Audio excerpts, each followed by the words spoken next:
প্রিয় দর্শক, কেমন আছেন? আশা করছি ভালো নেই। কারণ হচ্ছে একটা দুঃসংবাদ আপনাদের সাথে শেয়ার করতে চাই। বাংলাদেশে এত দুঃখ, দুর্দশা, বঞ্চনা, লাঞ্ছনা, তার মধ্যে আরেকটি দুঃখের খবর বাংলাদেশিদের জন্য, বাংলাদেশের মানুষের জন্য, বাংলাদেশের জন্য।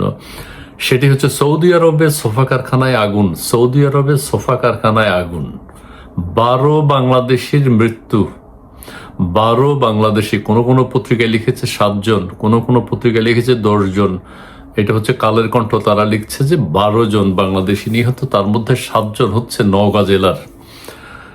দুঃখজনক। এবং কর্মসংস্থানের জন্য সেখানে গিয়েছে আমাদের এই বাংলাদেশি ভাইয়েরা, আমাদের রেমিটেন্স যোদ্ধা আমরা যাদেরকে বলি, তাদেরকে বাংলাদেশ থেকে হয়তো সুযোগ সুবিধা সেভাবে দেয়া যায় না, তবু জীবনের তাগিদে, জীবিকার তাগিদে পরিবারের সচ্ছলতা ফিরিয়ে আনতে তারা বিভিন্ন দেশে গিয়ে থাকেন। সৌদি আরব গিয়েছেন, একটা নিরাপদ দেশ হিসেবেই মনে করা হয়, কিন্তু যাই হোক, অ্যাক্সিডেন্ট ইজ অ্যাক্সিডেন্ট।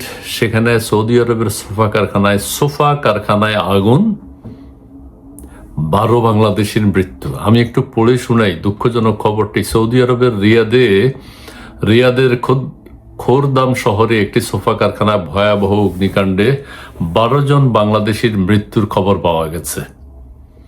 এর মধ্যে নওগাঁর আত্রাই উপজেলার 10 জন এবং নাটোরের নলডাঙ্গা উপজেলার 2 জন রয়েছে। খুবই দুঃখজনক। তবে নিহতের সংখ্যা আরো বাড়তে পারে বলে আশঙ্কা করা হচ্ছে। বাংলাদেশ সময়ে আনুমানিক রবিবার বিকেল 3:30টার দিকে বিকেলে ওই কারখানায় আগুনের সূত্রপাত হয়। মুহূর্তেই আগুন ভয়াবহ রূপ ধারণ করে। এতে কারখানাটিতে কর্মরত বেশ কয়েকজন বাংলাদেশি আগুনে পুড়ে প্রাণ হারান বলে জানা যায়। আহারে, কাদের আপনজন। নাটোরের নলডাঙ্গা উপজেলার নিহতরা হলেন, নিহতদের নাম দিয়েছে এখানে, নামগুলো একটু বলে দেই।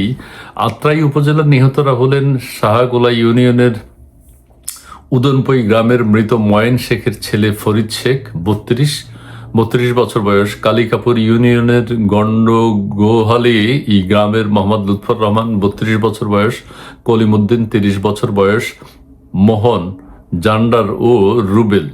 পাঁচুপুর ইউনিয়নের পারকাসুন্দা গ্রামের মৃত তমেজউদ্দিনের ছেলে মোহাম্মদ জলিল ও বিশাই ইউনিয়নের আজাহারের ছেলে সাগর। মাধবপুর গ্রামের মজনুর ছেলে মজিদুল ও দুবাই গ্রামের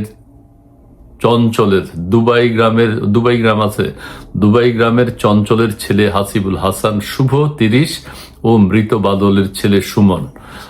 নাটোরের নলডাঙ্গা উপজেলার নিহতরা হলেন খাজুরা ইউনিয়নের শ্রীপুর পাড়া গ্রামের গোলাম রব্বানের ছেলে শুভ ও দিঘির পাড় গ্রামের জাকির হোসেনের ছেলে মোহাম্মদ শামীম। তারা জীবিকার সন্ধানে, জীবিকার তাগিদে সৌদি আরবে পাড়ি জমিয়েছেন। ওই সোফা কারখানায় তারা কর্মরত ছিলেন। প্রবাসের মাটিতে কাজ করে পরিবারের মুখে হাসি ফোটানোর স্বপ্ন নিয়ে এই মানুষগুলো সেখানে গিয়েছেন। তাদের এই করুণ পরিণতি স্বজনদের মধ্যে নেমে এসেছে শোকের মাধ্যম। অত্যন্ত স্বাভাবিক। আর কেউ যাতে নিহত না হন সেই প্রত্যাশা করি। তবে পত্রিকা লিখেছে আরো বাংলাদেশেরও হতে পারে, অন্য দেশেরও হতে পারে, আরো বেশ কয়েকজন আগুনে পুড়ে গেছে। দুঃখজনক খবরটি আপনাদের সাথে শেয়ার করলাম। নামগুলো এখানে বলেছি, আমি আবারও বলি, দৈনিক কালের কণ্ঠ তারা নামগুলো দিয়েছে। তারা বলেছে 12 জন এ পর্যন্ত মারা গেছে, 12 জনই বাংলাদেশ। ধন্যবাদ।